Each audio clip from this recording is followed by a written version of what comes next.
right. All right, dude. You got this, Mr. Wayne.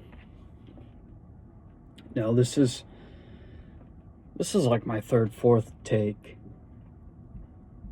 And I'm thinking too much of what I'm going to say. And I know I don't need to. It's like I'll say something and then I'll stop the video and say, "No, I don't want to say that. I can't say that." Or if I think I sound like an idiot, I don't want to sound like an idiot because I want to be, you know, I,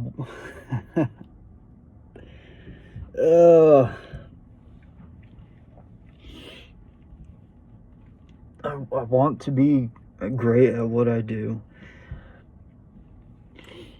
I want to be a perfectionist. I want this to be perfect, and we know things aren't perfect. I'll stop a video, I'll walk out of my box, I'll walk around, I'll think about what I'm going to say, and then I'll come back in. Then when I sit down, I'm recording the video, it's like everything I thought about just goes out the window. It's like Mike Tyson says, you have a plan until you get punched in the face. Everybody has a plan until they get punched in the face, don't they? And that's exactly what's going on with me right now. And let's go through this forward. You gotta go through the forward, Mr. Wayne. Right now it is Tuesday, it's January 28th. It is 9:58 right now. We got home a little bit ago. It was a great day at work today. Very busy day. I was the only one in my department for the latter half of my shift.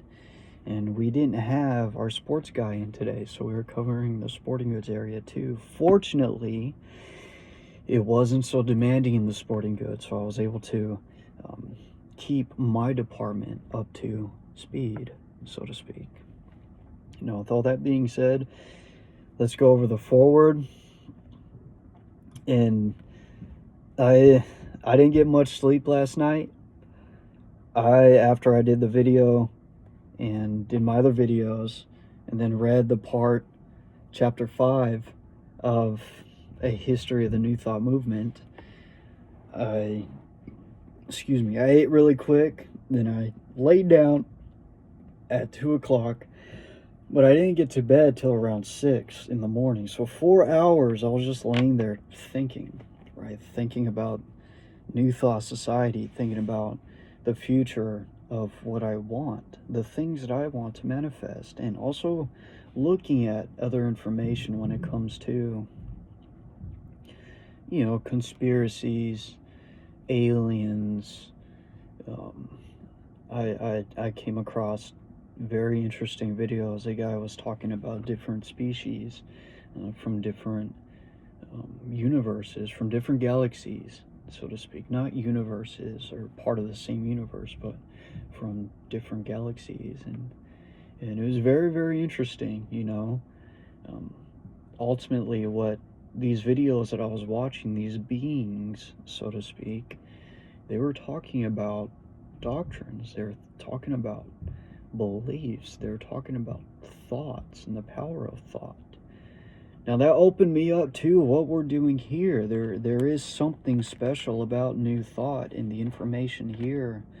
If these other, I didn't record the video.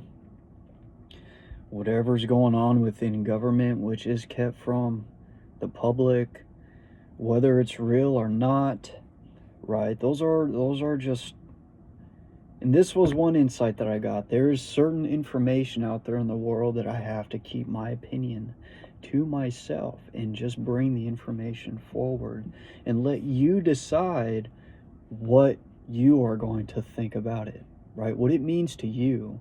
That's what's important with you watching these videos. Even with this information, what this will mean for you. Now, the power that's in this information, like I had spoken upon before, it's principle.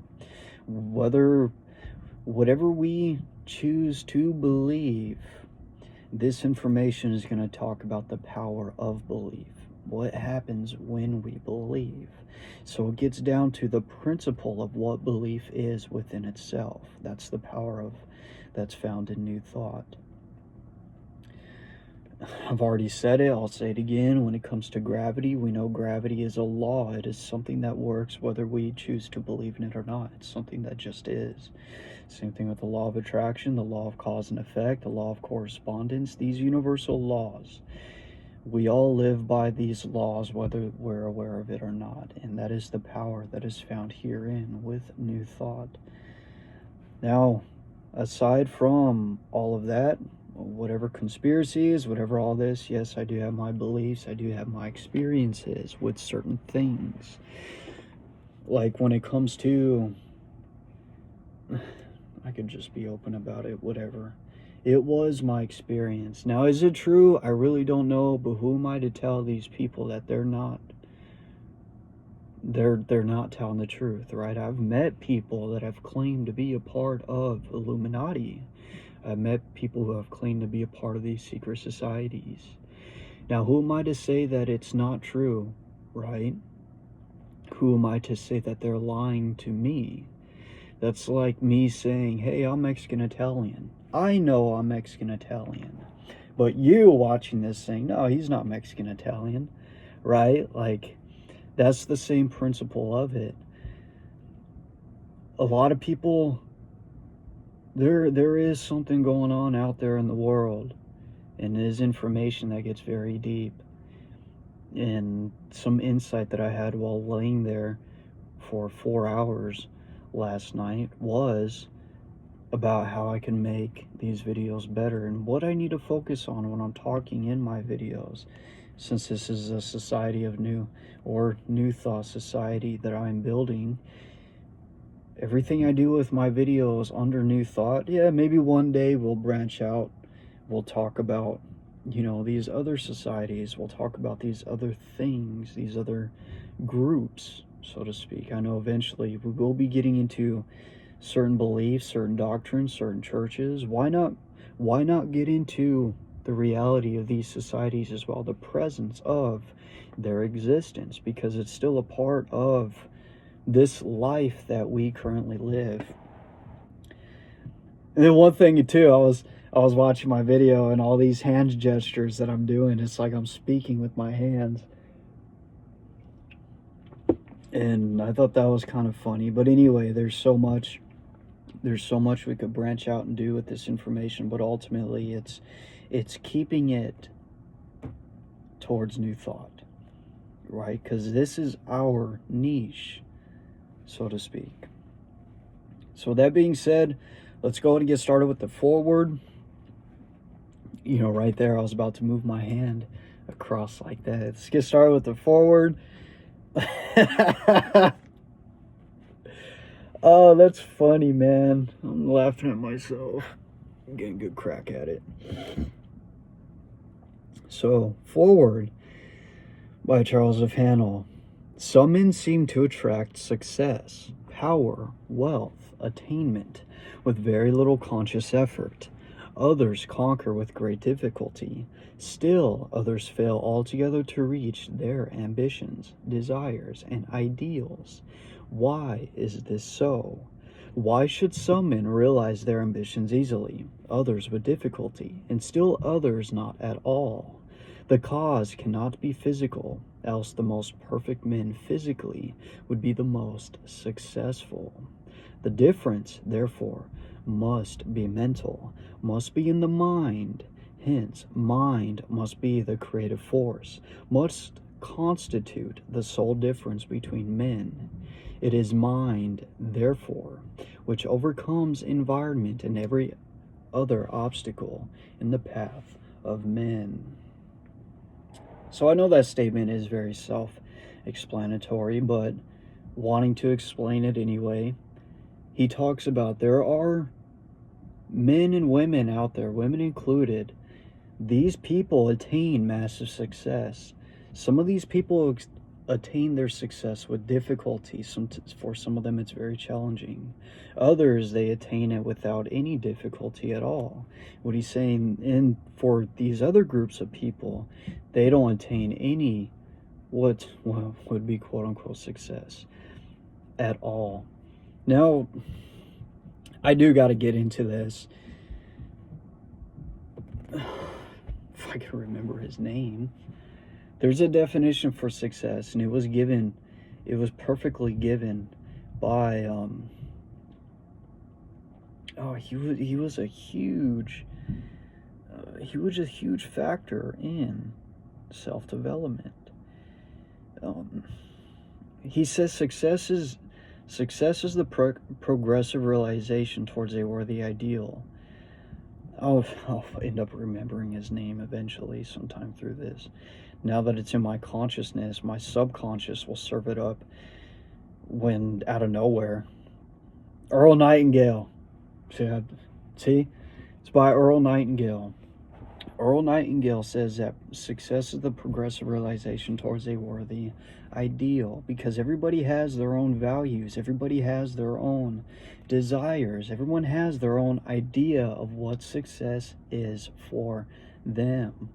One person manifesting millions of dollars is not their goal, right? And because it's not their goal may just be to live comfortably, and they may find a place of work which they love, which they enjoy, which they don't mind doing. They're happy there. The fact that they found a place that they're happy and that's giving them the life of comfort that they desire, that person is a success. Right? Success is mainly dependent upon our idea of the life that we would like to live. So with the ones that he's saying here, others not achieving anything at all, we need to look at that as those people that have an ideal that they want, a specific life that they want to live, but they never experience or get to the point of living that life. So that's the category of people we need to be looking at when he says still others not at all. He says the cause cannot be physical, else the most perfect men physically would be the most successful. We know that isn't true. There are people that they are successful in the realm of health, and that yes, that makes them a success when it comes to that specific area. But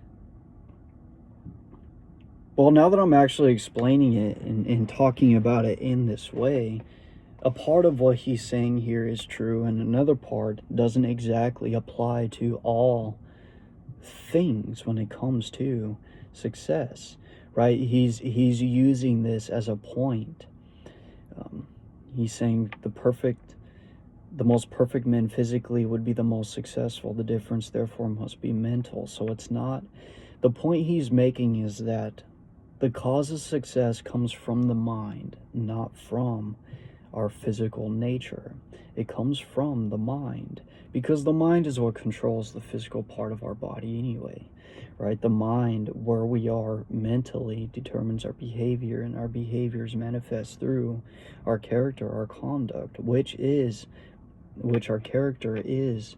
Our body is the expression of our character. I think that sounds like the point that he's trying to make here, because he does say in the end, right, it is mind therefore which overcomes environment and every obstacle in the path of men. Because it's the inner working, it is the consciousness, it is the attitude, it is the thinking process of the man himself, which brings him the success that he achieves in life. So let's continue. When the creative power of thought is fully understood, its effect will be seen to be marvelous. But such results cannot be secured without proper application, diligence, and concentration. So, thought is creative in nature.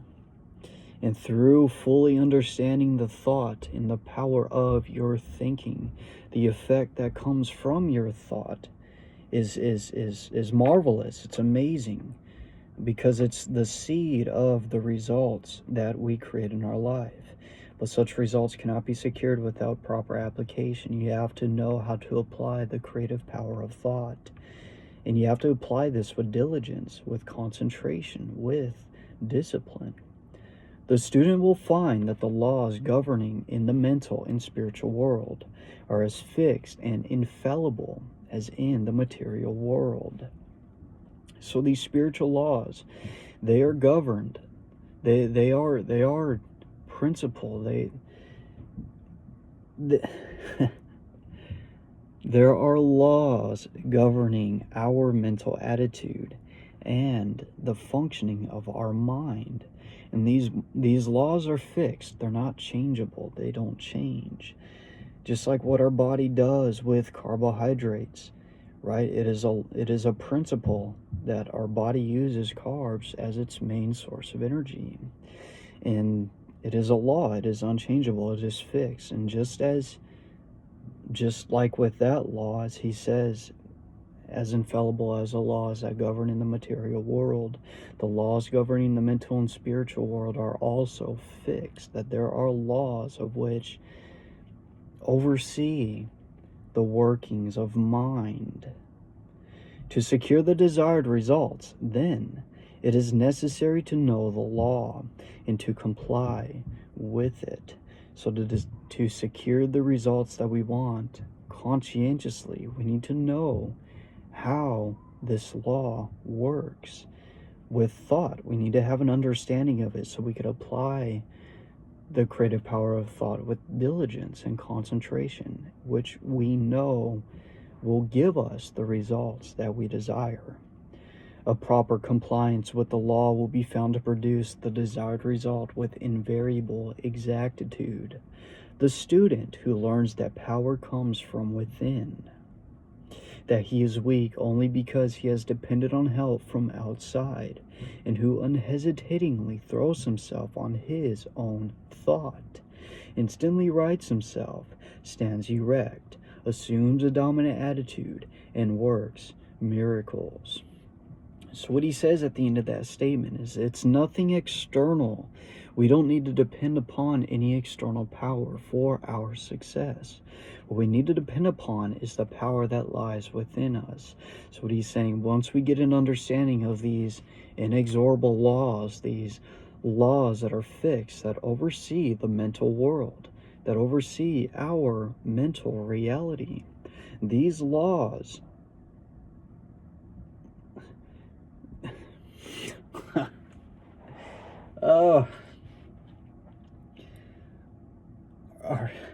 our thoughts are governed by a higher law. And through the law, our thoughts are going to manifest in a specific way. And the way these thoughts will manifest is through conditions, through the conditions of our environment, the conditions of our character. So with understanding that principle, it doesn't matter where we are externally, it doesn't matter what's going on externally. Through the creative power of thought and these infallible laws that govern the mental world, we can apply these laws, we can apply our thought process towards a specific desired result, regardless of what's happening external, and achieve the results that we would like to see manifest in our lives. It is not dependent upon where we are externally. It's dependent upon how we are using our mind internally. It is evident, therefore, that he who fails to fully investigate and take advantage of the wonderful progress which is being made in this last and greatest science will soon be as far behind as the man who would refuse to acknowledge and accept the benefits which have accrued to mankind through an understanding of the laws of electricity. So he uses electricity as an example that, right? Who doesn't know Thomas Edison today? Now, there is a lot of controversy between who really found the highest aspect, so to speak, of manifesting and using electricity, because there is a man that we know of today that is very big. His name is Nikola Tesla. I'm sure you know of Nikola Tesla. Nikola Tesla did much more when it comes to the manifestation of electricity and using it for our benefit than Edison did. But regardless of any of that, the principle behind it is what we learn through the scientific understanding of electricity is what has given us the power to use electricity as we do today, to power every home, to power electrical cars, to power this tablet that I'm doing this recording from. Through our understanding of the laws of electricity, it has enabled us to use it for our benefit as a tool. With that understanding, that is exactly what he is saying here. Those who do not take advantage of the greatest the greatest discovery of the science of this age, which is the science of the mind, the science of the power of thought, how we can use our own thoughts to apply the law of attraction, the law of cause and effect, to create our own mental attitude, which, again, as I've already said, which will create our mental paradigm, which will create our character, which in turn will become our conduct, our attitude, our behavior, which influences the environment. Through the understanding of the laws of the mind, we will be able to take advantage of the benefits of applying it in our own individual lives. Just as we did through the understanding of electricity, we will be able to do through the understanding of our own mind and our own thinking process. And those of us who do take advantage of it will be much further ahead than anybody who does not. That is what he is saying here. You do not want to be left behind. So, viewer, for you, for me, this information is going to give us access to the proper application and usage of our own mind, which will separate us from it'll separate us from the groupings of individuals that do not know and do not use this information for their benefit, and bring us in alignment with the group of people that does. Because there are people out there that are using this information and they're achieving massive success. As we've gone through the introduction, well, in the biography, they used Bill Gates as an example of, being somebody that had gotten his hands on this information and applied it. Look at where the man is today. Now, I do have my own opinions about Bill Gates, but my opinion doesn't matter, right? There is a lot of controversy around that man alone, whether he's really doing good for the world or whether he's not, right? That is what you need to decide for yourself. Now, continuing on with what's important. This is the insight that I was talking about that I had. Right? We could talk about things external from New Thought that may pertain to New Thought, but ultimately those kinds of things, we just need to leave it on the table. You are going to decide with you are very intelligent. You could decide what you think about it. What's most important is that we stay focused on the real, truly important information at hand, which is the principles of mind itself. This is very good, by the way. This is my creatine electrolytes drink. I have creatine in here. Creatine is very healthy for the body. It helps with neurological function. It helps with the function of your nervous system, and it also helps keep your muscles hydrated, because it helps your muscles to pull water into them. Remember, Our physical body is made mainly of water, and creatine helps water get pulled into the muscle, helping to keep muscle hydrated. And creatine also helps with the production of ATP, which is adenosine triphosphate.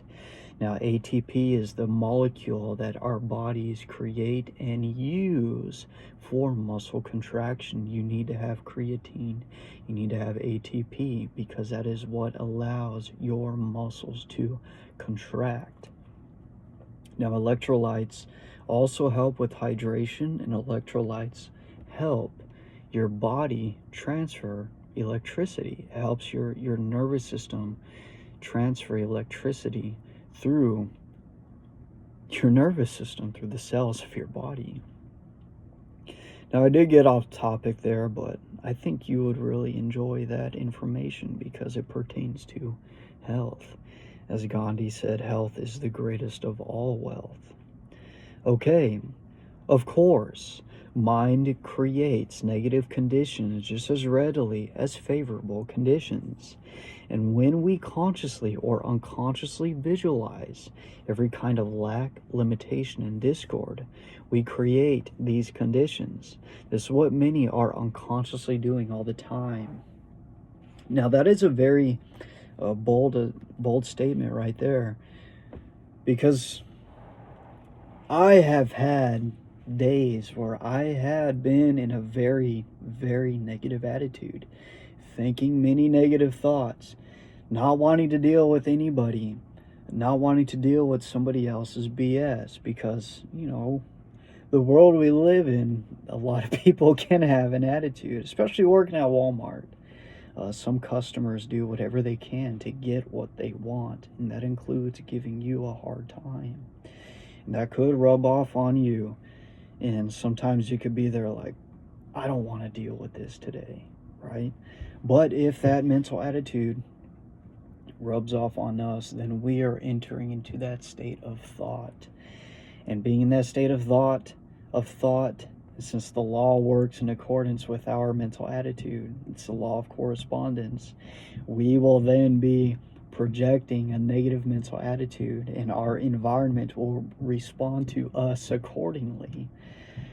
Right? That is what he is saying here. Through a negative attitude of mind, through negative thought process, you will be creating negative conditions in your life. Now, for granted, not everything negative that can happen to us is because of us. We do experience causes other people set in motion, right? Because we're all in this life together, and everything everybody else does affects somebody else. Everything that I do affects somebody somewhere, right? I'm here making this video.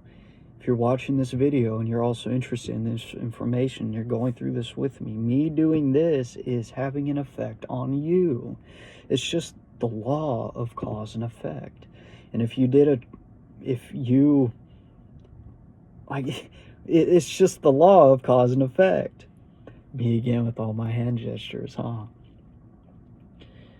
So back to this, creating negative conditions through a negative state of mind.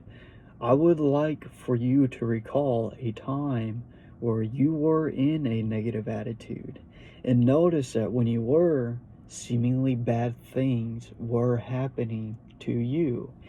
And I also want you to recall a time where you were in a very, very high state of vibration. You were very joyful, you were very grateful, and how you started coming across people, found yourself in places that made you even more happy, which gave you a great time. Great things were happening to you. That is the law of correspondence. That is the law of attraction. That is the law of cause and effect. And that is an example of what this information is going to do to benefit your life. Negative states of mind creates negative circumstances, situations.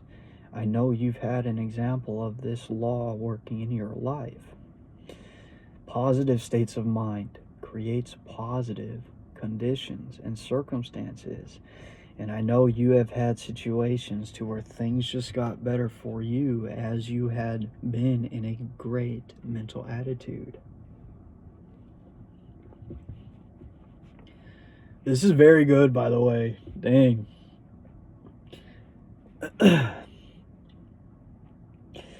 So many people are doing this, applying this law unconsciously. Remember, it is a law. Electricity was always around, will always be around.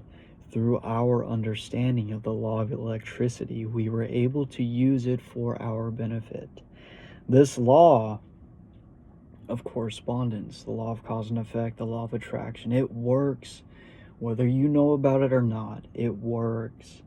Now, in your effort to become conscious of it, as he is saying, through the creative principle of thought, you can be conscious of it. You can work with it. It is an inexorable law. This law works with your thought, in accordance with your thinking. And you will bring the things to you that are in accordance with your state of mind. And if you're not aware of this law, you will be the unconscious agent that he is saying here. You will be unconsciously visualizing every kind of lack, limitation, and discord. And through your unconscious understanding, you will unconsciously be creating these conditions in your life, which is what many are unconsciously doing. This law, as well as every other law, is no respecter of persons, but is in constant operation and is relentlessly bringing to each individual exactly what he has created. In other words, quote, whatsoever a man soweth, that shall he also reap, end quote. This is exciting. I am excited. I am very, very excited about this, because I know I was talking about how I need to know the Bible inside and out, because I can see how this information is attached to Christ and everything Christ taught. We have such a great scientific understanding today. We can use it.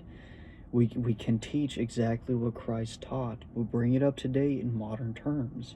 We're not taking anything away from the teachings of Christ and the image of God that is within us and the power of God that is inside of us. We're not taking away from that. We are bringing it forth in a new light, in a new understanding, through modern understanding, through modern principles, through the scientific principles. Because as he says, the law is no respecter of persons. It doesn't matter who you are. It will do for one just as it does for another. It is a power which has no favorites. Why would this power have favorites? This power is for you. This power is here for you. This power sustains you. This power gives life to you. This power digests your food for you. This power grows your hair for you. This power renews your cells for you. This power is for you. And it's not going to be more for one person than it will be for you. The thing about this power is it works exactly in congruence with how you choose to work it. Now that's the benefit of this, and this is what shows the God power of which you are, because through the usage of your mind, this power is going to work for you regardless, and you could use this for good or for bad. Now, we are here to use our powers for good. We have enough bad in the world already. You need to be a beacon of light. And when I say beacon of light, I'm not talking about just,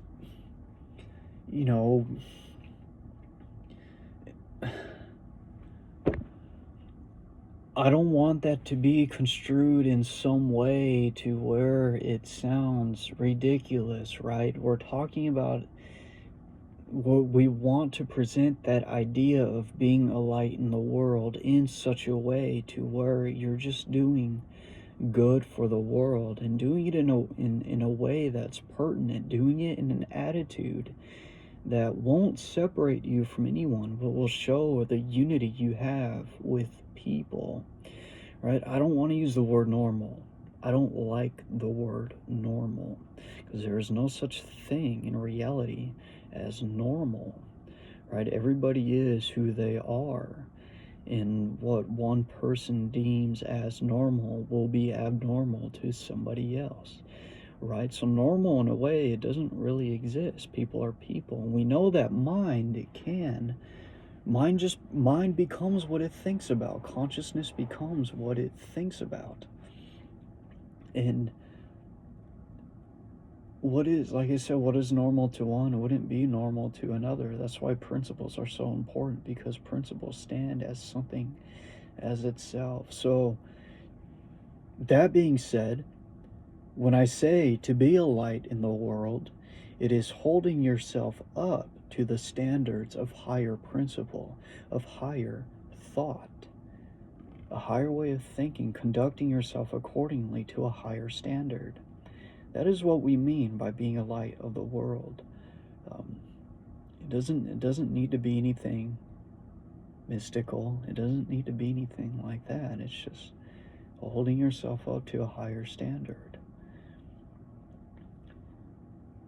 Because it is relentlessly bringing to each individual exactly what he has created through his own mental attitude. Whatsoever a man soweth, that shall he also reap.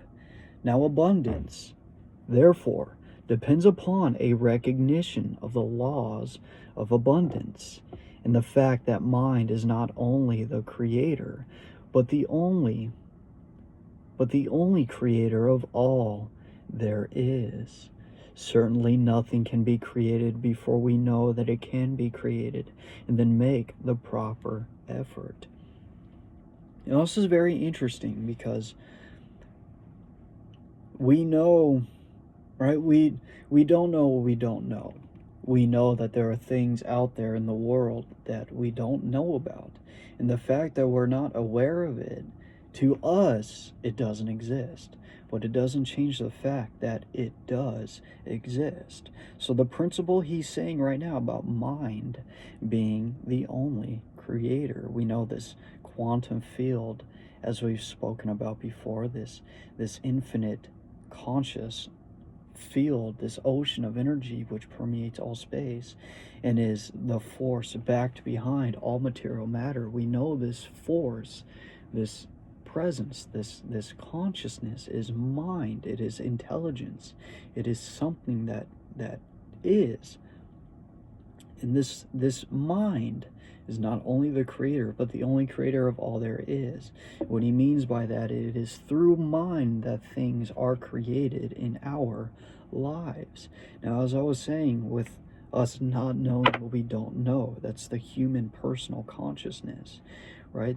The human mind, our own individual awareness.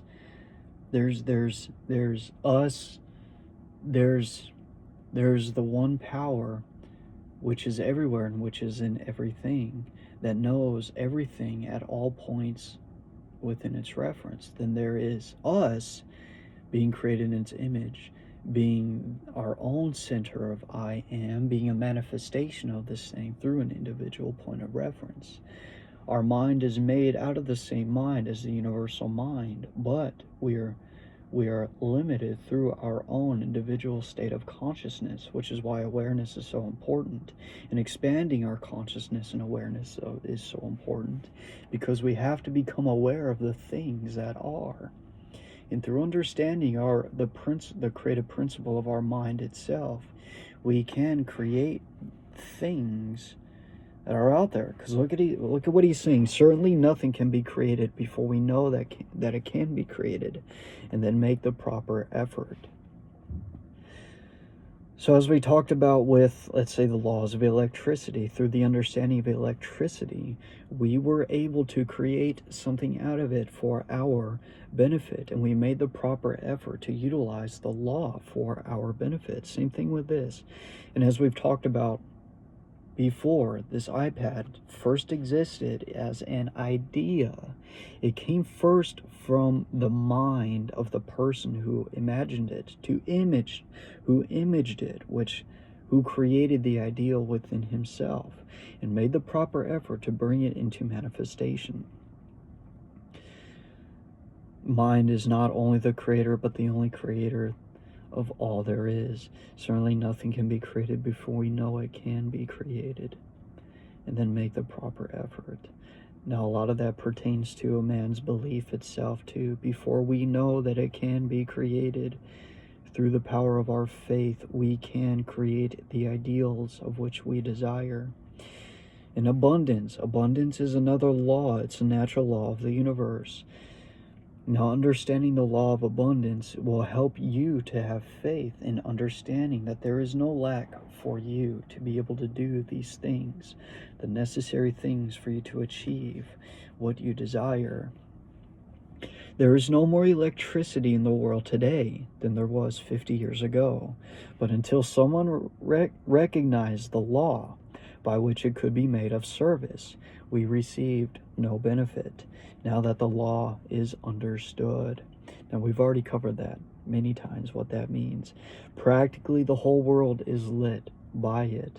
Through our understanding, there's no more electricity today than there was hundreds of years ago. But the fact that we understand it and we've created machinery to utilize it, which is what gave us its benefit today.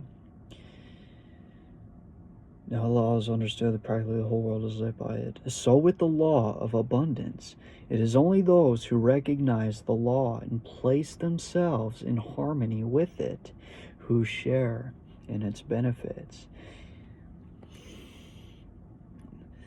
As we have said, it is our mental attitude which determines our harmony with the law or our disharmony with it. The scientific spirit now dominates every field of effort. Relations of cause and effect are no longer ignored. The discovery of a region of law marked an epoch in human progress. It eliminated the element of uncertainty and caprice in men's lives, and substituted law, reason, and certitude. Men now understand that for every result there is an adequate and definite cause, so that when a given result is desired, they seek the conditions by which alone this result may be attained. So what he is saying here is, through the understanding of these laws, it marked a change within the age. It is what marked the new age, so to speak, of understanding, of creating. We are in the new age of creating things. Humanity is in the age of creation today. And we're in this age because of our understanding of the laws of which we have come to find. And these laws work within our states of consciousness. It works from within us out. Right? Because these laws substituted uncertainty. It substituted caprice with law, with reason, with certitude. Men now understand that for every result there is an adequate and definite cause, so that when a given result is desired, when you want to secure and manifest a specific desire in your life, with this information you'll be able, with faith, to step forward into attaining it, to manifesting it, because you will understand, hey, it is a law. It's a law that I become what I think about. It is a law that attraction works in accordance with what I think. It is a law that no matter what cause and effect is going to happen, and it's dependent upon my state of mind. This is a law. And knowing this, so to speak, what is most important here then? The most important thing is not trying to set the law in motion, because the law works no matter what. The most important thing here is being mindful of our own mental attitude and conditioning our mind to think along specific lines. because a manifestation is going to happen no matter what. Your goal is to create the mental attitude and embody that attitude to become the person you need to be. And these laws will work with who you are. They seek the condition. They seek the condition. Their attitude is the condition. They have to get into the right mental attitude. They seek the condition which alone this result may be attained.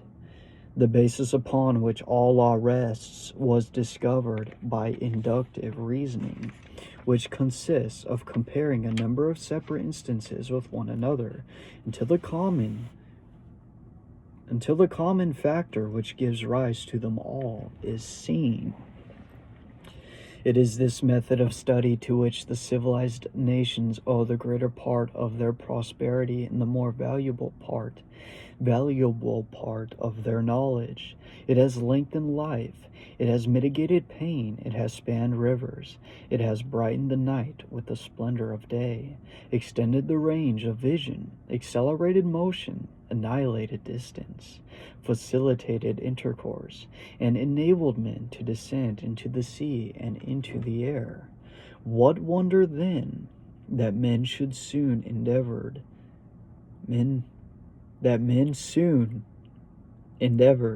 to extend the blessings of this system of study to their method of thinking, so that when it became plainly evident that certain results followed a particular method of thinking, it only remained to classify these results. So inductive reasoning is explained through finding the it is looking through. How was this explained? It's induction. It is comparing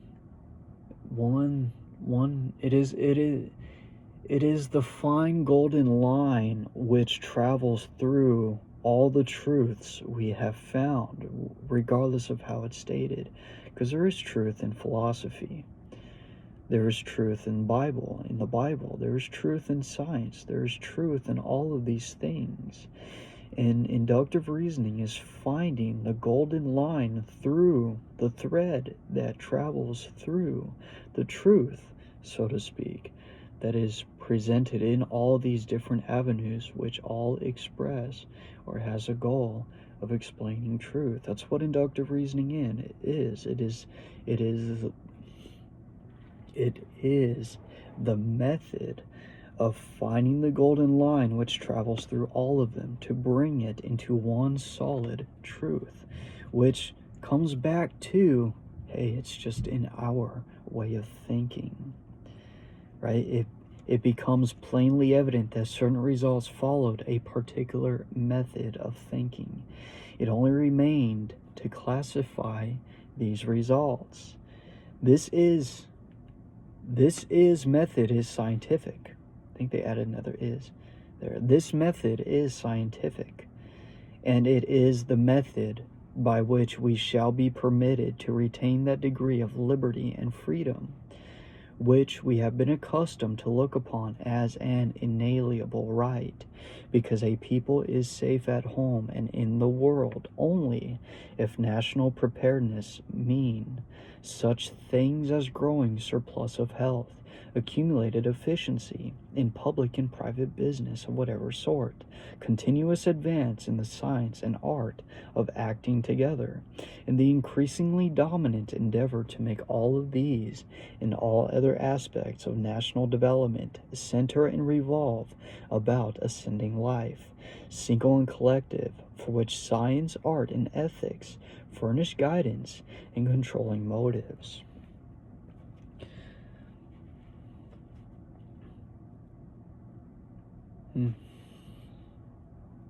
What he says is inductive reasoning is the only scientific method that will allow us to maintain our degree of liberty and freedom, ultimately having its center within reason. Right? The freedom that we have been accustomed to look upon as an inalienable right. Right? Freedom is a right that all of us, by law, should and could have. freedom is something that is divinely given to us, just like reason. Reason is a divine quality of mind. There's nothing wrong with the intellect. There's nothing wrong with our ability to reason. Reason is a divine thing. Through reason gave us our understanding of spirituality. Reason gives us our understanding of God and the workings of God. Reason gives us wisdom, the wisdom necessary to bring advancement through every aspect of our civilization, through our society. That's what he is saying here. For which science, art, and ethics furnish guidance in controlling motives. The master key is based on absolute scientific truth and will unfold the possibilities that lie dormant in the individual and teach how they may be brought into powerful action to increase the person's effective capacity, bringing added energy, discernment, vigor, and mental elasticity.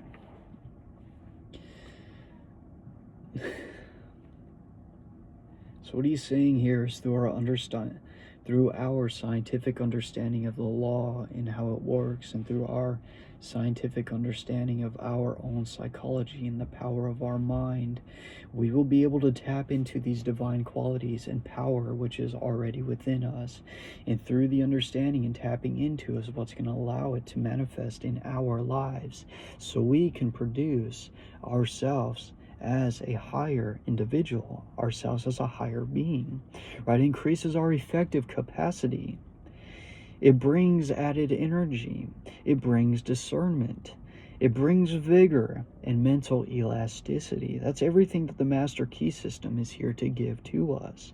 It's giving us the ability to tap into that which is already inside of us. The student who gains an understanding of the mental laws which are unfolded will come into the possession of an ability to secure results hitherto undreamed of, and rewards hardly to be expressed in words.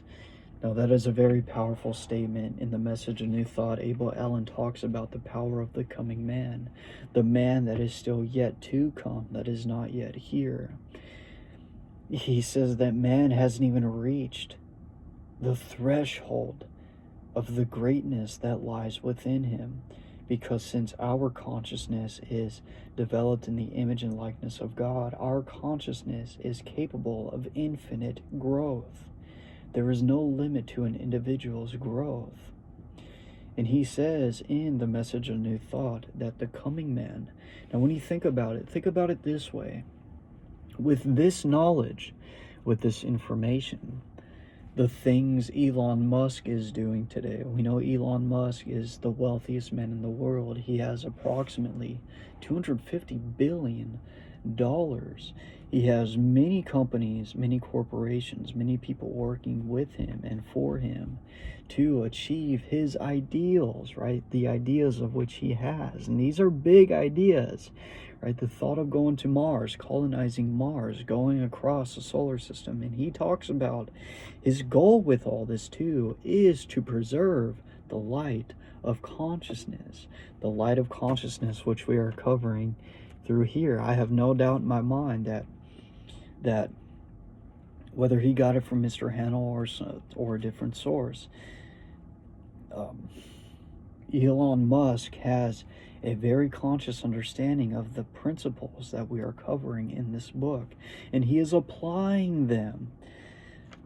As we said, we know this man to be doing all these things that he is doing today, and we see him as a phenomenal, great man. But Abel Allen says that even things like that, the things that even Elon Musk is doing, pales in comparison to what humanity as a whole is able to do, because there is an infinite power that is within us that has no limitation to what it can produce, to what it can create. The limitation is our inability to think, to dream, to imagine it as reality. The limitation is us. The limitation is our mental pictures. The limitation is how we think. That's a limitation. It's not the power itself. There is no limit to how this power can manifest. It is us which puts limitations upon it. And as he said here, okay, where is it? Understanding the mental laws which are unfolded will come into the possession.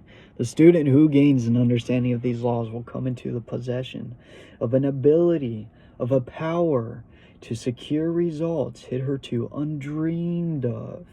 You can't imagine the things that you are able to accomplish with this information, and rewards hardly to be expressed in words.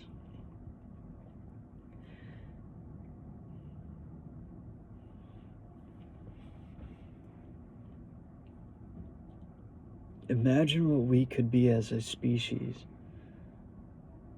Imagine if this information was just,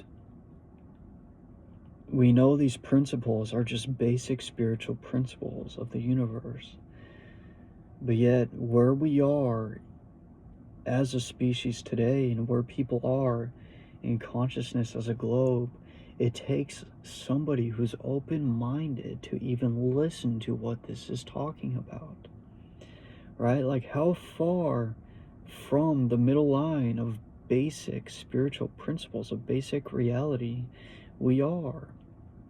And imagine where we can be, what we can do as a species, as a whole, if everything we're covering here was just basic knowledge, if this was something that everybody just knew, and health was something that was just basic, being healthy was basic, being wealthy was basic, producing was basic, understanding cause and effect and law of attraction, using it to bring the things we want in our life is basic. Maintaining a high mental attitude and the proper mental attitude for the achievement of the things we want is basic. This may seem like advanced knowledge for where we currently are in society today, but once that common knowledge once this knowledge just becomes common, this will eventually just become basic information. And imagine where we would be as a species when we reach that point.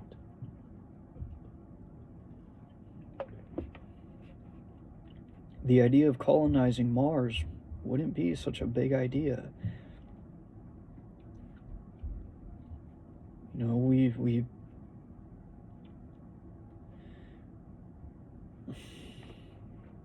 may reach a point where traveling in time is no big deal. We never know. If we know time-space is limited to the speed of light, then obviously if we reach a point in our time where we can travel faster than the speed of light, we can travel through time. Anyway, let's continue. It explains the correct use of both the receptive and active elements of the mental nature and instructs the student in the recognition of opportunity. It strengthens the will and reasoning powers. Excuse me. Sorry. It teaches the cultivation and best uses of imagination, desire, the emotions, and the intuitional faculty. It gives initiative, tenacity of purpose, wisdom of choice, intelligent sympathy, and a thorough enjoyment of life on its higher plane. So the fruit of this knowledge, ultimately, with the correct understanding of the mental nature of which you are, you will be able to perceive opportunity. You'll be able to strengthen the power of your will. You'll be able to strengthen your reasoning powers. You'll be able to cultivate the best use of your imagination. You'll be able to have educated desire. You'll be able to direct the force of desire towards the things that you want. You will have wisdom of choice. You will have greater emotions and greater intuitional faculty. It will give you the initiative. It will give you the power to take action on your ideas. It gives you tenacity of purpose, strength within your purpose. It gives you wisdom of choice, the power of discernment, your ability to choose one thing over another, because it gives you the insight to see down the line through, hey, if cause and effect happens, how is this going to benefit me in my life for the later chapters of my life? Should I go this route or should I go this route? Which one will help me to the best of our, I don't want to use the word advantage, but for the best of our benefit to get to the next stage of who we want to be as an individual? And there's nothing wrong with that, and there's nothing selfish in that way of being. And I know I talked about this in the biography. When it comes to creating things, right, I said that anything that you can create, when it involves you as an individual, you can have the things that you want. But anything which involves others, you cannot control who is with you and who is not. Right? You have to leave that to a higher power. You have to leave that choice to the individual, the other person that is involved.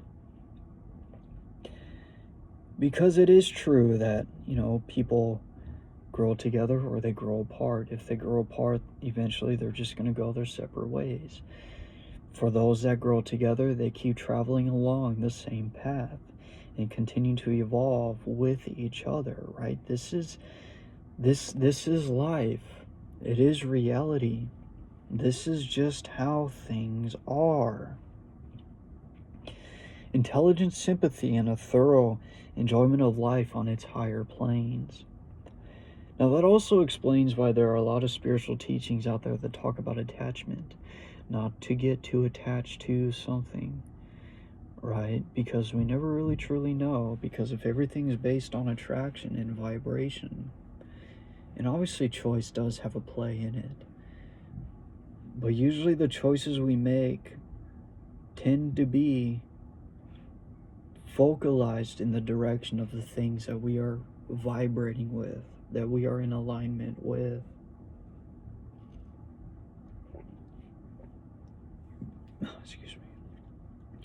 The Master Key teaches the use of mind power, true mind power, not any of the substitutes and perversions.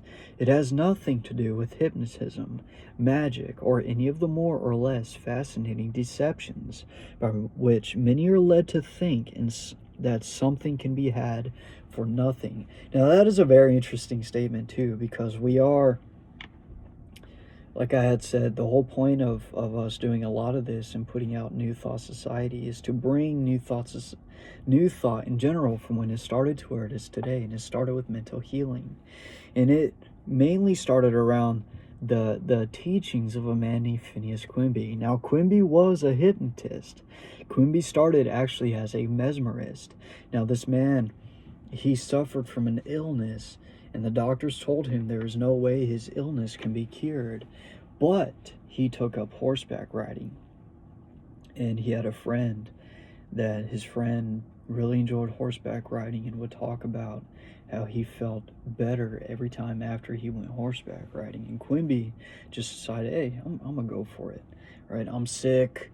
I'm this, I'm that, I'm suffering, I have this disease that's incurable, I'm going to die anyway, right? There's nothing I can do. That was the mindset he had. But he went horseback riding.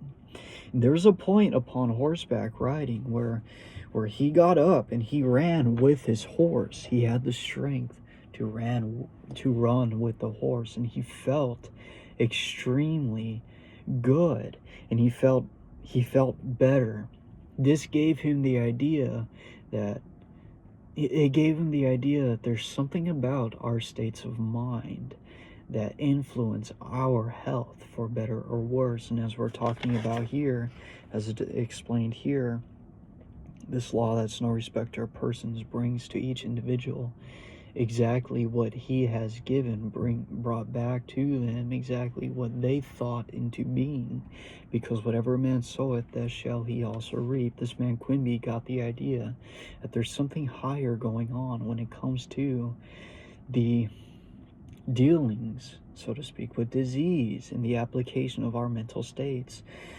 But long story short, and we are going to be covering all of this information. We will eventually get through it. I have the Quimby manuscripts right here. This came directly from Mr. Quimby himself. He shares his story. He talks about his experience. He talks about how he became a doctor himself, and he was teaching and curing people and their diseases without the use of any medications, without the use of hypnotism.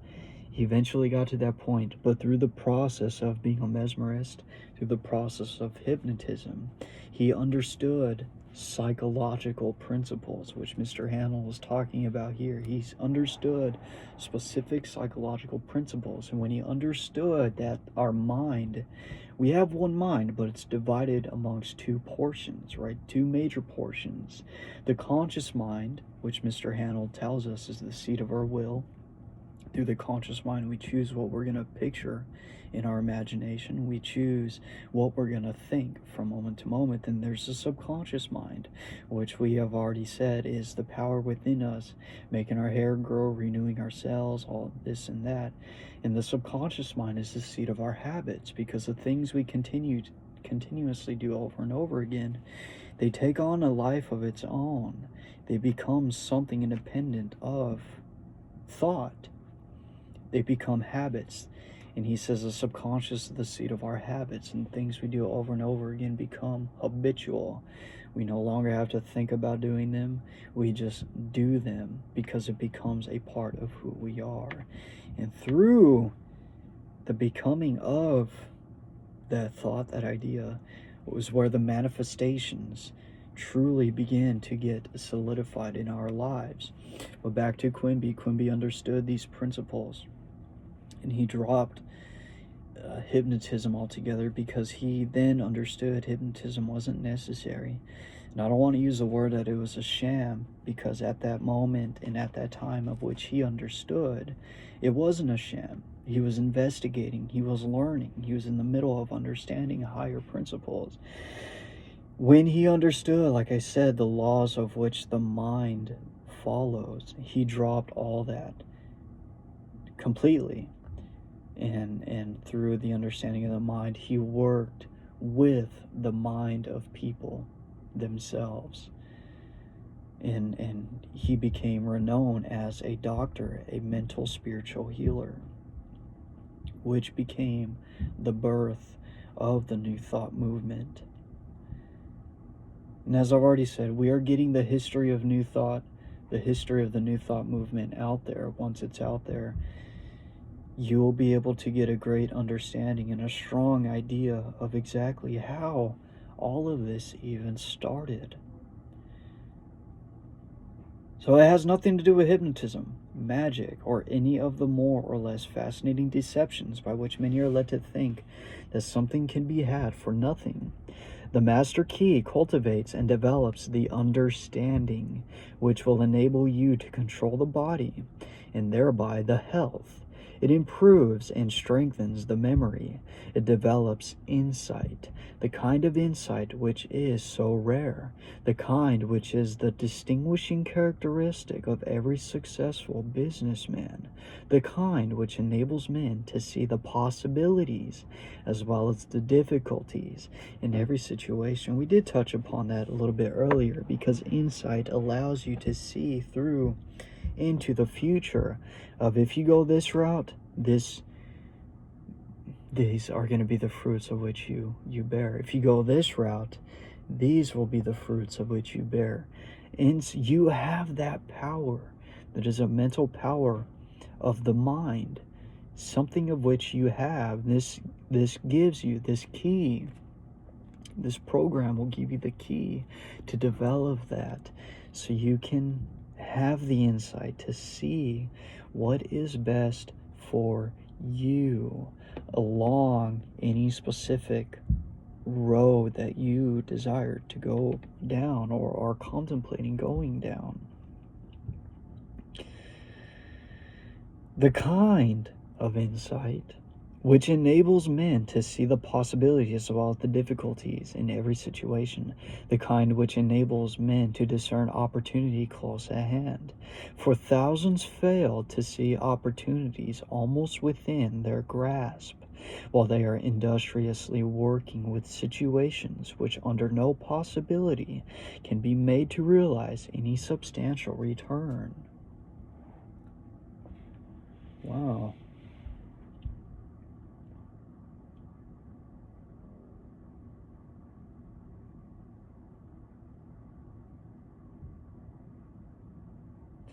That is interesting because I have learned at Walmart that everything we need truly is already in front of us. But we have to be able to see it. We have to have the insight to recognize the opportunity and the courage and conviction and the faith to act upon that opportunity.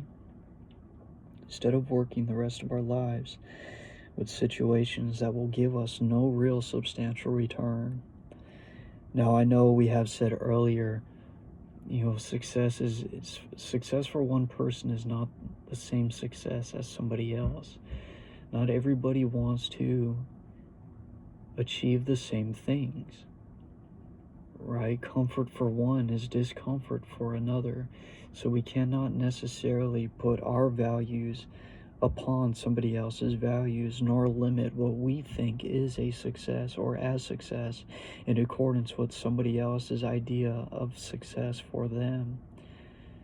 Because ultimately success is the progressive realization towards a worthy ideal, an ideal that is dependent upon the individual themselves.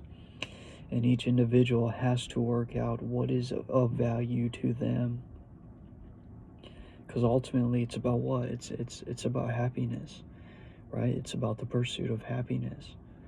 And if we are able to manifest the life of happiness, which we desire, we are a success. Whether we have billions of dollars or not, whether we have, right? It really truly isn't about what anybody else has.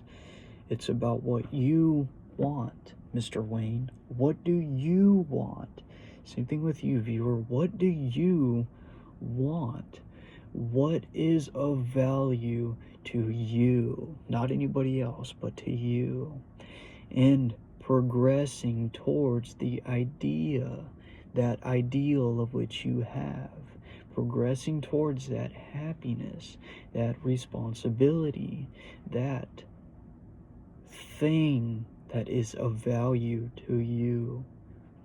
That is what is important. And the Master Key will give you the mental power necessary, the mental structure necessary to achieve and have it. The Master Key develops mental power, which means that others instinctively recognize that you are a person of force, of character, that they want to do what you want them to do. It means that you attract men and things to you. No, that is a very bold statement right there. One thing I could say, we're not here to live this life to make others do what we want them to do. We're here to inspire them, to help ignite, so to speak, the fire within them, for them to be able to do what they want to do. It's not about what I want somebody to do. It's about what I want to do, right? Others, the ones that are supposed to be here, will manifest. They will show up. It means that you attract men and things to you, that you are what some people call lucky, that things come your way, that you have come into an understanding of the fundamental laws of nature and have put yourself in harmony with them, that you are in tune with the infinite, that you understand the law of attraction, the natural laws of growth, and the psychological laws on which all advantages in the social and creative world rests. Now, everything that we have talked about already can be summarized in those 3 or 4 statements. Thought is creative in its power. It is a creative principle of the mind, and we can choose to think in alignment with the universal laws, or we could choose not to think in alignment with these laws. That is because law itself, or thought itself, obeys its own creative principle, its own creative law, right? There is a law which governs thought, and thought is creative. The point is to bring the creative power of thought into alignment with these natural working laws of the universe, because once we do that, we are attaching our creative thought process to principles, to wisdom, to how the universe just automatically works. We are attaching our mind to that and thinking along the principles of what is. And through this, we are then gaining access to the wisdom of God. We are gaining access to the power of these principles. And through that access in our consciousness and our mental attitude, we will be able to manifest these laws, these principles within our life. And that happens through the natural law of growth and the psychological laws on which all advantages in the social and business world rest. And what he says there, any greatest advantage that you can have in the social and business world all lead back to your understanding of your own psychology. Because all these other laws, they are there, they are working, but remember to really utilize them. It's dependent upon your understanding and awareness of it. Which leads back to where you are as an individual psychologically. Mental power is creative power. It gives you the ability to create for yourself. It does not mean the ability to take something away from somebody else. Nature never does things that way. Nature makes 2 blades of grass grow where one grew before. And mind power enables man to do the same thing. And through that, nature's ability to make two blades of grass grow where one grew before, that is an example of abundance. The law of abundance, which he mentioned earlier. Our ability to recognize that, hey, we are already abundant. We have abundance all around us. We just need to be able to see it, because nature makes 2 blades of grass grow where only one was before. There is no limitation to the workings of what this universal mind is able to do for us and through us. So we don't need to work upon taking from somebody else, right? We need to work upon, if this power provided one before, it'll make another one grow just as it made one grow prior to that. Right? That is abundance. There is more than enough for you. Okay. Mind power enables man to do the same thing. The master key develops insight and sagacity, increased independence, the ability and disposition to be helpful. It destroys distrust, depression, fear, melancholia, and every form of lack, limitation, and weakness, including pain and disease. It awakens buried talents, supplies initiative, force, energy, vitality. It awakens an appreciation of the beautiful in art, literature, and science. Now that is a sentence which covers a lot of what we have already covered, so we're going to continue on from there.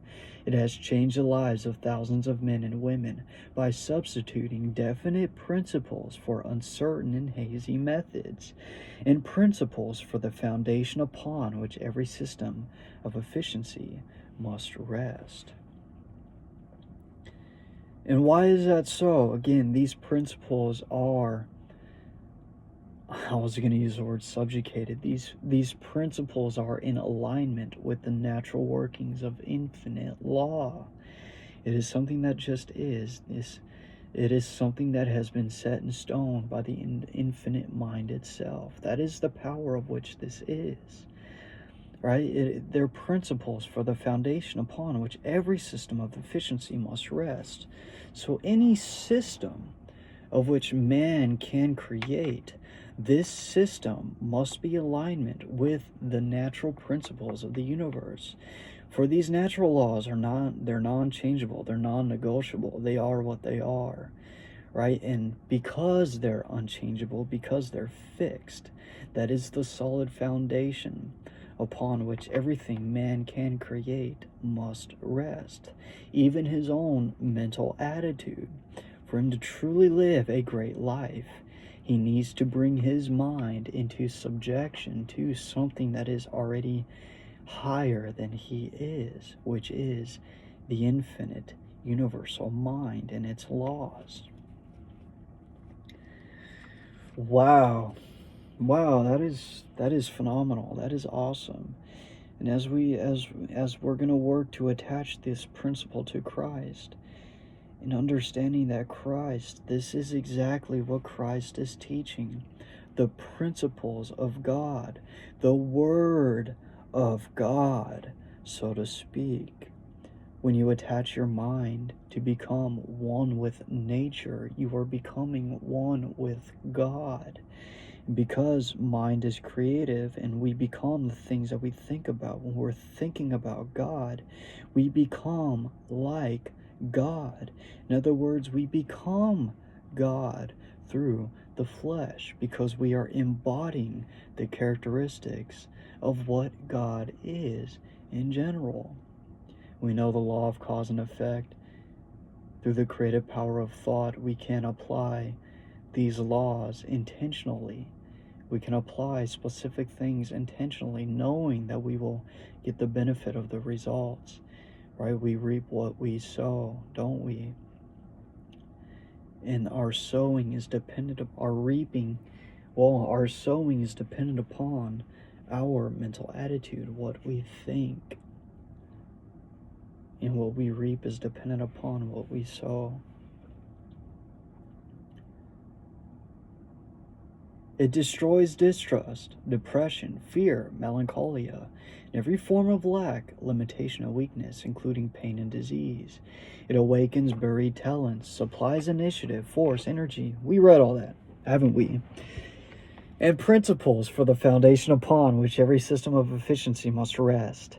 Albert Gary, the chairman of the United States Steel Corporation, said, quote, "The services of advisors, instructors, efficiency experts, and successful management are indispensable to most business enterprises of magnitude.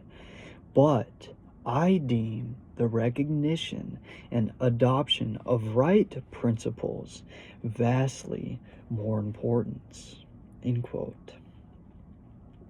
So Albert Gary, the chairman of a huge United States Steel Corporation, says, hey, all of our chief advisors, all of our leaders of the organization, everyone that's a part of that organization doing their part to make it a success, yes, all of these are important for the success of the business, but he's saying even more important than that is the understanding of right principles. Ultimately, what's more important than all of that is having the right way of thinking, the right mental attitude, because all of this, as we know, if thought is creative and creates our conditions and our behaviors, all of this, whether you're an instructor, whether you're an efficiency expert, whether you're an advisor, right, whether you're in management, the success in any of those departments is dependent upon your ability to maintain and develop the right mental attitude necessary to even be in that position and to fulfill it, right? If you want to be a manager, you need to think like a manager. right? You need to be a manager. You want to be an advisor, you need to think like an advisor. You need to be an advisor. All of that, anything that we can express ourselves as, so to speak, any position that we can occupy is dependent upon thought and how we think, which in turn, as we know, is the spiritual principle of mind itself. Mind is the most important behind all created agencies. The Master Key teaches right principles and suggests methods for making a practical application of the principles. So not only are we going to learn what these principles are, this Master Key program is going to give us everything we need to apply them. Now, I know I'm moving back and forth a lot. It's already been an hour, almost an hour and a half. We have been sitting a minute talking. But it's good. It's good. I'm having a good time doing this, and doing this is helping me as we're talking about, as everything that I've just said and explained. This is what doing all this is doing for me. It's helping me develop the right mental attitude and way of thinking to become who I need to be to truly manifest and maintain the society of New Thought Society. And suggests methods for making a practical application of the principles, in that it differs from every other course of study. It teaches that the only possible value which can attach to any other course of study. Oh, I'm sorry, I reread the same sentence. It teaches that the only possible value which can attach to any principle is in its application. So everything you're going to learn here, you can apply it. It's practical information. It's not theory. It's scientifically proven to be true. It's been observed to be true. We have all the evidence that, hey, this is what and how it is. And you can apply it in your life to make it work for you. There's no theory or guesswork about what you're going to learn in the Master Key. Many read books, take home study courses, attend lectures all their lives without ever making any progress in demonstrating the value of the principles involved. That may be true, it may not be. You know what? I love reading books. I love watching lectures. I love seeing seminars. A lot of these things already teach what this teaches anyway. They just teach it in their own way. And as we've already said, the value in which we attach and apply these principles is dependent upon what that person and that individual finds of value themselves. Right? You don't need to have or be, I want to use billionaire as an example. You don't need to be a billionaire to prove the value of these principles. You can use this to find the love of your life and create the love that you want. You could use this to create health in your life and manifest the health that you want. Obviously, all of us want to have some level of wealth to live comfortably in this capitalistic society. But you don't need to have all of that to prove the principles of what's in here. Right? What you need to have is to prove it in what you find valuable in your life. There is a change in the thought of the world. This change is silently transpiring in our midst and is more important than any which the world has undergone since the downfall of paganism. Now, paganism was a certain belief. It was a certain religion and a denomination of a religion.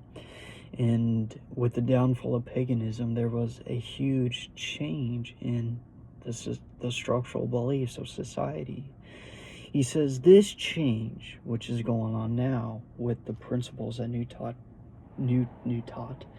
Thought teaches, is creating that same level of change within society that is as big, and it's going to be bigger than just the downfall of paganism, but it's an example of what change is going to happen in the world with the availability of this knowledge. The present revolution, in the opinion of all classes of men, the highest and most cultured of men, as well as those of the laboring class, stands unparalleled in the history of the world. Science has of late made such vast discoveries, has revealed such an infinity of resources, has unveiled such enormous possibilities and such unsuspected forces, that scientific men more and more hesitate to affirm certain theories as established and indubitable, or to deny certain other theories as absurd or impossible. And so a new civilization is being born. The fetters of tradition, I'm sorry, I don't want to skip a sentence. Customs, creeds, and cruelty are passing. Vision, faith, and service are taking their place.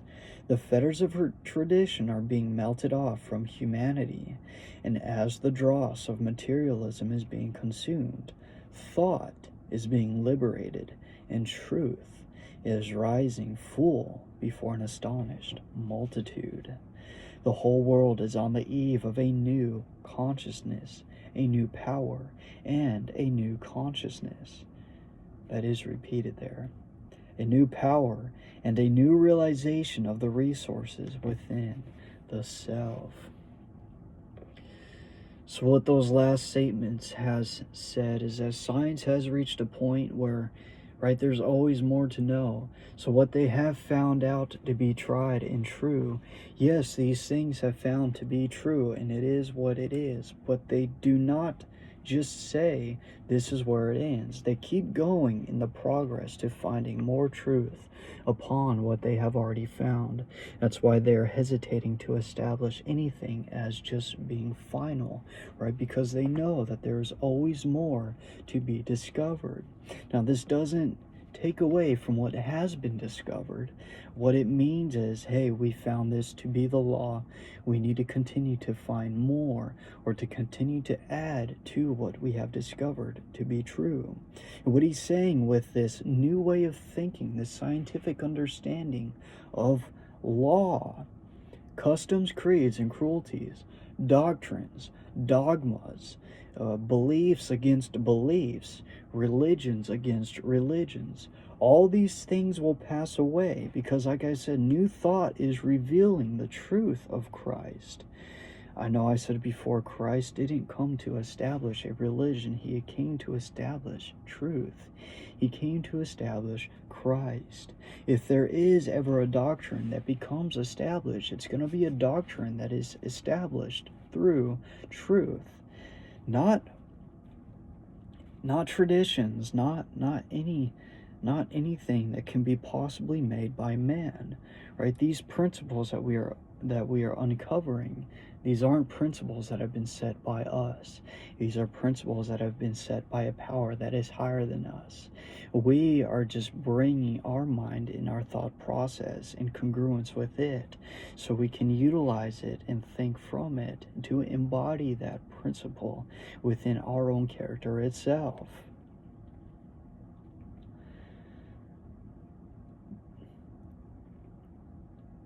New realization of sources within the self. The last century saw the most magnificent material progress in the world.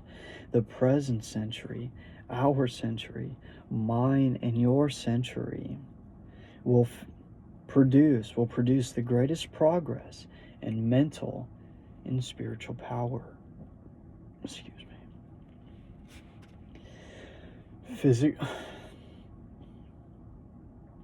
Excuse me, I had to overcome hiccups right now. We just read that. Physical science has resolved matter into molecules, molecules into atoms, atoms into energy, and it has remained for Sir Ambrose Fleming in an address before the Royal Institution to resolve this energy into mind. So what he just said right there, physical science has broken down matter into the smallest particle, which we've gone smaller than just the atom today, than just the energy today, right? the atom is made up of what we know as subatomic particles, that there are smaller particles that make up the atom itself. But still backed behind all that, it is energy, the quantum field, as we've spoken of, a conscious, living presence, an energy. And Mr. Fleming, in the address before a royal institution, in a speech that he gave, resolved this energy into mind, into consciousness, into something that is conscious and thinks, a substance. He says, quote, "In its ultimate essence, energy may be incomprehensible by us except as an exhibition of the direct operation of that which we call mind or will." End quote. So what that means is that energy itself cannot be comprehended by us unless it is an exhibition, unless it is an expression of the direct operation of that which we call mind or will. So what that means is that our mind, our will, being the direct operation of this energy, is the reason why we can comprehend it in the first place. And I've mentioned that before. I said that before. The fact that we can understand God itself, the fact that we can understand spirituality, shows that we have the seed of the Spirit within us. Because if we didn't have the seed within us, there would be absolutely no way we could recognize it, right? You plant an apple seed, the apple seed becomes an apple tree, right? You plant a seed of spiritual consciousness inside a created thing.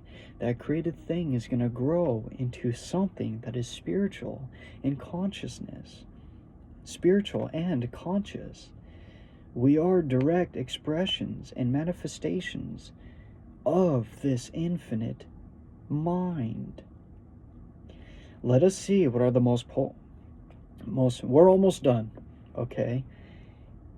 If you have made it this long with me, you are an absolute champ, and I thank you for being here, because I see you two know that there is something in here for both of us, for all of us, and you are making the time to go through this with me, and I applaud you for that.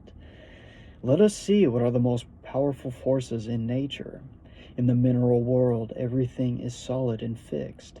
In the animal and vegetable kingdom, it is in a state of flux, forever changing, always being created and recreated. In the atmosphere, we find heat, light, and energy. Each realm becomes finer and more spiritual as we pass from the visible to the invisible, from the coarse to the fine, from the low potentiality to high potentiality. When we reach the invisible, we find energy in its purest and most volatile state.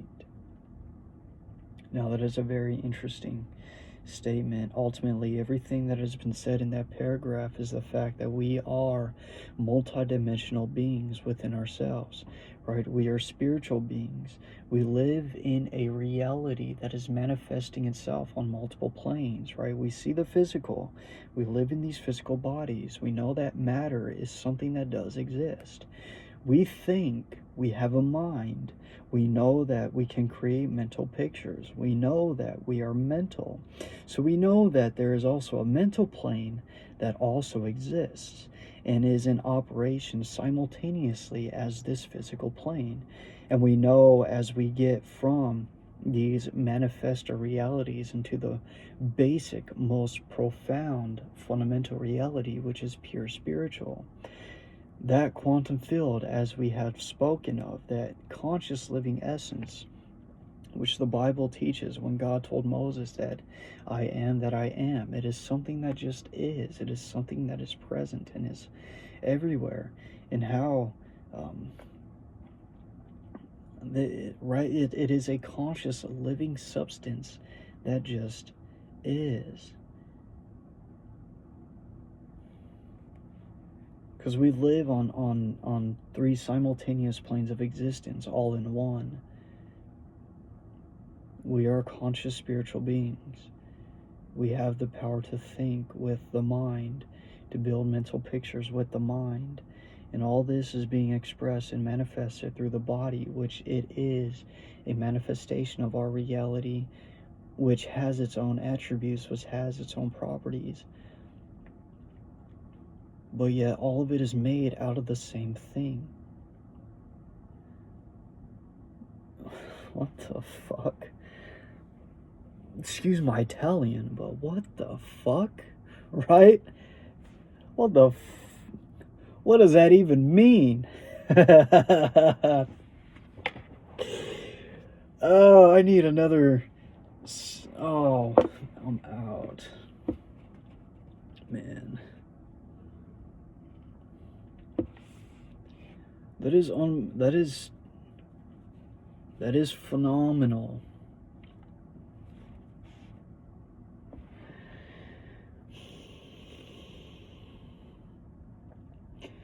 And as the most powerful forces of nature are the invisible forces, so we find that the most powerful forces of man are his invisible forces, his spiritual force. And the only way in which the spiritual force can manifest is through the process of thinking. Thinking is the only activity which the spirit possesses, and thought is the only product of thinking. Addition and subtraction are therefore spiritual transactions. Reasoning is a spiritual process. Ideas are spiritual conceptions. Questions are spiritual searchlights. And logic, argument, and philosophy are spiritual machinery. Now, before we move on, I want to cover a little bit, give you a little bit of a different perception when it comes to when he says our greatest forces are also our spiritual forces. Now, when we break down the atom, we're made out of these atoms, and these atoms are made out of subatomic particles.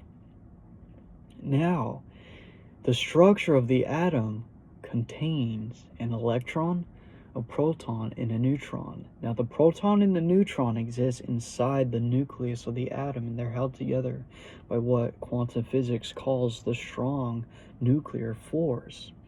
Now, outside of the nucleus of the atom, there's what they call a electron cloud, right? It is a cloud of just energy, and inside of this space of the electron cloud pops in and out of the existence of the electron itself. And this electron rotates, spins, attaches to, moves away from, reattaches to the atom itself.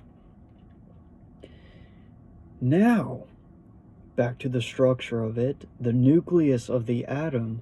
When it comes to the totality of the atom structure, the nucleus of the atom has been found to only constitute 0.04%. I'm going to pull that up too. Let's see, going on Google. Let's go. We're going to type in structure of the atom. Remember, it's ATAM. The atom is composed of a tiny positively charged nucleus at its center, containing protons and neutrons, surrounded by a cloud of negatively charged electrons orbiting around the nucleus. So inside the nucleus, where the proton is, there is a positive charge, and this cloud outside that nucleus is a negative electrical charge. And this explains, too, where this electromagnetic force comes from. The electromagnetic force is created upon the action and interaction of these electrons and the proton working upon each other, which creates the atom as a whole, which explains the law of attraction. The nucleus holds almost all of the atom's mass. So the majority of the atom's weight comes from the nucleus itself, while the electrons occupy most of the atom's volume. Well, what he's saying, the weight of the nucleus comes, or the weight of the atom comes mainly from its nucleus, but it doesn't constitute the entire volume or space which that atom takes a hold of, that atom gives. Okay, let's look deeper, because that is what AI brought up. I want to pull up an actual legitimate image and the percentage. What I'm looking for is a percentage. Atom, nucleus. Let's put a nucleus percentage chart. We'll try that. Nucleus percentage chart. Over 99.9% of an atom's mass is concentrated within the nucleus. But since, see, that's the mass, right? 99.9% of the mass is found in the nucleus, but yet it only takes up a small portion of the volume, the real totality, entirety of the space of what the atom takes. So what if 99% of the atom's mass is in the nucleus? That means that 0.1% of the mass is found in the electron cloud. But if most of the volume, that would mean that 99.9% of the volume of what this nucleus is found in the electron cloud, while only 0.1% of the volume is found in the nucleus, where the majority of its mass is. How absolutely insane, how phenomenal. What this means, viewer, since, okay, where were we at? Our strongest forces are our invisible forces. It shows that the majority of our power, which we're being taught here, is spiritual, which is not in the physical body, which is not in the mass of who we are. It's not found in this physical part of who we are. It's found in the spiritual part. It's found in the invisible part, the totality of the volume, which we are, right? If our physical manifestation is 99.9% of our mass, but yet the other 0.1% of our mass is invisible, it's spiritual. That means that 99.9% of the totality of the space we take is 99% of the space which we really are, right? We see many scientific things about our aura, our electromagnetic field. It extends outside the body, it extends outside beyond just this physical part. And this physical part, this part of us that we can see, is only 0.1% of who we really are. Wow. Wow, right? So that shows that the invisible aspect of who you are is where the majority of your power lies, where it is. Okay, where were we? Spiritual machinery. Okay, every thought brings into action certain physical tissue, parts of the brain, nerves, or muscle. Now we know today, excuse me, we can we can build an entirely new brain ourselves by changing the things we focus on, and changing the thoughts that we think, and changing the mental pictures that we create. Science has found that our brain does not know the difference between what we are imagining, and what we are experiencing in the external world. Because ultimately, it's all electrical signals anyway, is it not? So what that means is your brain and the neurons which comprises your brain cells, you can formulate and create new brain cells simply through the act of mental picturing, simply through the act of thought. right? Thinking is the key. Parts of the brain, nerve or muscle, physical tissue, certain physical tissue. And there is scientific studies and videos which show when you continue to focus and concentrate upon a specific subject, your brain is releasing neurotransmitters to reach out to other parts, for your neurons to reach out to other neurons, to connect, to create new neural pathways, to create new behaviors. And this is exactly what's happening to me as I continue this process of becoming a different person. Right? I'm taking different action steps now. I'm doing more when it comes to creating this new thought society that we have. I'm becoming more and I'm understanding more and I'm speaking better when it comes to this information. And I know it really happens when I'm in the flow. I know at the beginning of this video, I did have a little bit of a struggle. I had to restart several times. But once I got into that state of flow, all this is just, it's just coming out of me. It's just, I'm just being it. It is just what it is, right? It's flowing out of me. This produces an actual physical change in the construction of the tissue. Therefore, it is only necessary to have a certain number of thoughts on a given subject in order to bring about a complete change in the physical organization of man. So viewer, just by the simple act of intelligent, organized, dedicated thinking, you can change the physical organization of your brain. This is the process by which failure is changed to success. Thoughts of courage, power, inspiration, harmony are substituted for thoughts of failure, despair, lack, limitation, and discord. And as these thoughts take root, the physical tissue is changed and the individual sees life in a new light. Old things have actually passed away. All things have become new.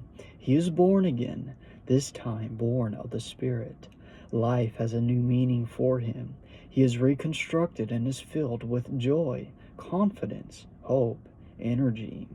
He sees opportunities for success to which he was heretofore blind. He recognizes possibilities which before had no meaning for him. The thoughts of success with which he has been impregnated are radiated to those around him, and they in turn help him onward and upward. He attracts to him new and successful associates, and this in turn changes his environment, so that by the simple exercise of thought, a man changes not only himself, but his environment, circumstances, and conditions. How powerful, how simple it is to change your life. How simple it is for you to become what you want to become, who you need to become.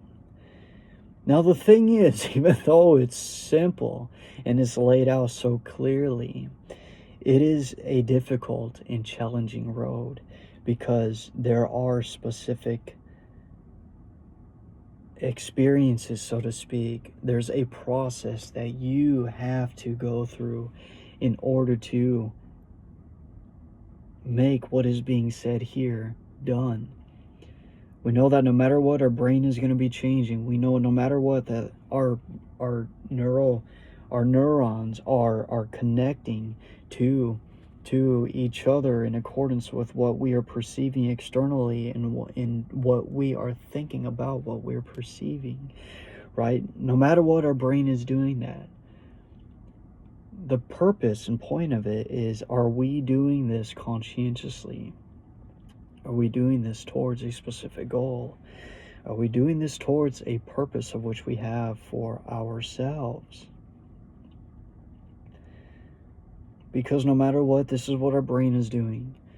No matter what, our attitude, our thoughts, and our mental pictures are changing the structure of our own brain. And where we are externally, what we experience externally, are doing the exact same thing. And no matter what, there are other laws and higher principles in play. And all of these revolve around where we are internally with our mental attitude and our behavior. You must see that we are at the dawn of a new day, that the possibilities are so wonderful, so fascinating, so limitless as to be almost bewildering. A century ago, any man with an aeroplane or even a Gatling gun could have annihilated a whole army equipped with the implements of warfare then in use. So it is at present. Any man with the knowledge of the possibilities contained in the master key has an inconceivable advantage over the multitude.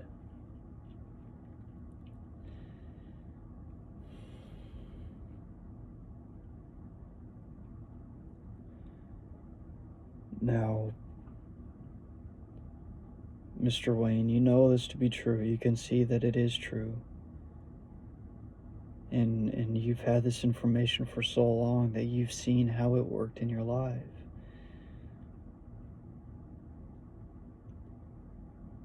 For me, it's not everybody will want to take the time to learn this. And one day I will be in a place of, who you see now will not be me, who I am now, years down the road, because I will be a manifestation of this information. And I'll be using it to manifest the fruits that I want to manifest in my life. And because I know this and will be conscientiously apply it, I will reap and manifest fruits which most people will not. And I know for me, I will have an advantage over the multitude, specifically over those that do not know this, because I will be able to conscientiously set these laws in motion for my advantage. Now, Mr. Wayne, heart-to-heart talk, you know that everyone is created in God's image, even though not everyone is aware of the God they have within them. That the law of love is still the most important thing of all laws, as Christ said. Love God as one with everything, and love your neighbor as yourself. Everything pertains to love, which we know love itself is a principle. It's a law. We didn't create love. It's just something that is, and we experience it. It is an element. It is a principle of life, just as we're learning these certain principles of life. Love is a principle. Love is the most important thing that we have. And regardless of if you have this information, you have to continue to love your fellow humans. Because what's the point of all this if love isn't present anyway? As the Book of Life says, what's the point of gaining the whole world if you lose your soul, if you lose the very thing of which your soul is mainly attached to, which is the essence of love itself? You know, it is a very important topic to think about, is a very important thing to remember. And with you, viewer, if you are dedicated to this and you are with me in this and you're learning this with me, same thing with you. We are going to be able to do the most phenomenal things. Right? Our only limitation is ourselves. If we have the ability to see it, and we will be given the ability as long as we apply the information of which we are being taught here. Through the application of these practices, we will develop greater insight, greater imaginative powers for us to be able to imagine and formulate higher mental pictures when it comes to the things that we desire. Remember, we have to think big. It is our thoughts. The higher we could think and push our thoughts to higher realms of causes, higher realms of effects, higher realms of manifestation, we will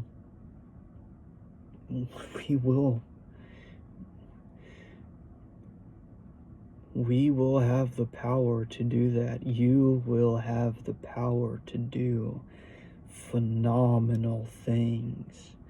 But we have to remember, aside from all of this power, we are here to use it for good. We have to use it for good. And we could change the world. Legitimately, we can change the world with this information. And it starts with us. It starts with changing ourselves and inspiring others to do the same for themselves. Dang. Me saying all this, I really haven't changed much at all throughout all these years. These were all the things that I would talk about when I was 18, 19, 20. But I was still a kid back then. I was still a kid about it back then. Now we need something like this now more than ever.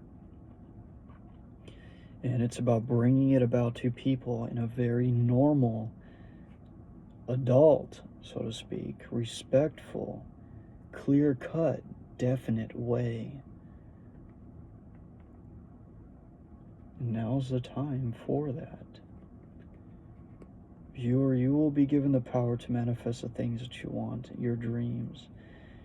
Remember, you can't force what you want upon people. You have to attract them to it. You have to attract them. Other people do have a choice. And when you respect a person's choice and boundaries, that's what it's about. It's about respecting another person's choices and boundaries and continuing on towards your goal. For the right people will come, and they will come to stay. They will not come to stay if you're too busy trying to force this upon others. Remember, you have to attract the person to what you have to bring to them and what you offer them. Which goes for you too, Mr. Wayne. Attract them. And we know that attraction is found in the center of our being, who we are as a person and who we become, our mental attitude. So with that being said, we just hit 2 hours. 2 hours on just on the forward. My gosh.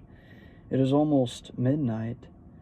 It is 11:57 right now. And this is good. I feel good. I feel great.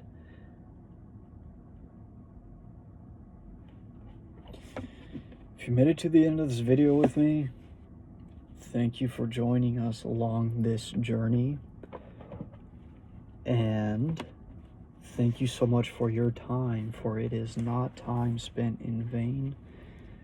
For when you get this down and understand it, you will be given, like I've already said many, many times, this is your key to manifesting something beyond belief of unfortunately where our society currently is. Anyway, have a great night. I love you, and I will see you with part 1.